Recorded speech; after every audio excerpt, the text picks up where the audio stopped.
Yon. Mainit at tanghalian sa atin mga men. For today's video, dahil matagal akong hindi nakakain ng suso o ginataang suso, gagawa tayo. Let's go! Mag-isa lang tayo mga men ng sibuyas, bawang at saka luya. Kung mapapansin nyo, yung hiwa ng sibuyas, bawang at saka luya, pino. Yung iba kasi sa atin, hindi kumakain ng luya. Ako, kumakain ako niya lalo kapag pini pagkakahiwa niya. Isang kutsa lang yan hanggang sa maging medium brown. Tapos kapag medium brown na yan, pwede na maglagay ng pampaalat. Sa pampaalat pala, it's up to you kung ano gagamitin nyo. Pwede kayong gumamit ng patis o ng asin.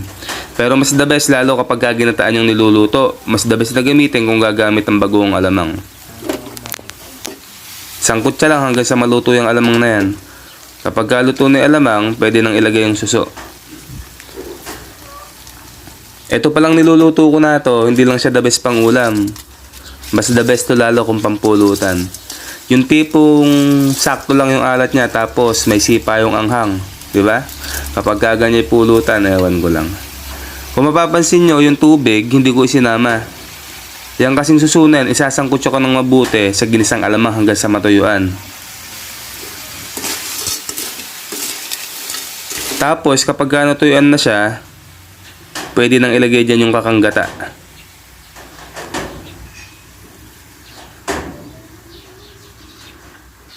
Pwede rin pala kayo magdagdag ng tubig pa o ng konting sabaw para medyo marami yung sarsa. It's up to you.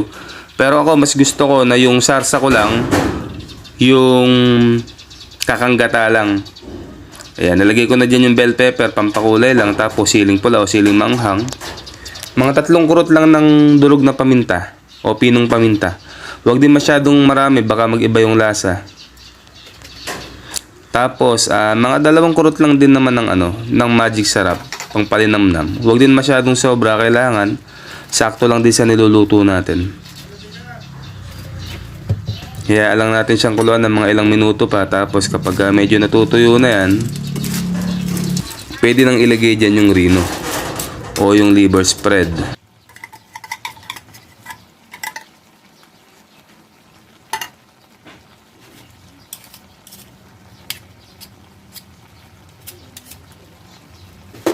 Ayun, kung makikita nyo, tuyo na siya, nagmamantika na, pwede na yan, goods na yan, pinatay ko na yung kalan dyan. Tapos syempre, kailangan matikban din natin yung kung ano talaga yung lasa niya. Kung malambot na ba yung suso niya, okay, goods na yan. Yan, hindi rin naman masyadong masarap yung tuyo-tuyo dyan, mas masarap dyan yung meron siyang kaunting sarsa. Tapos plating na. Yung hiniwa kong siling panigang o siling berde, nilagay ko na dyan, tapos yung natirang siling pula o siling manghang. Yan ay finished product ng ating ginataang suso. Kapag ganito man yung ulam, mas the best talaga kapag nakakamay. Tapos bukod pa doon, yung kapag ubos na yung suso, yung natirang sarsa sa may kawali, yung lalamasan mo siya ng kanin, di ba? Yun talaga masarap doon. Kain po tayo, guys. Tapos meron siyang kapartner na may kapartner na malamig na juice. Tapos mainit pa yung panahon, ewan ko lang kapag hindi kayo naparami ng kain dyan. Kung mapapansin nyo mga men, wala na ako sa lamesa. Pero si Mal, ayun, sarap na sarap sa niluto ko. Arya pa rin ang bera. Kulang na lang, hindi tumayo sa inuupuan niya. Okay.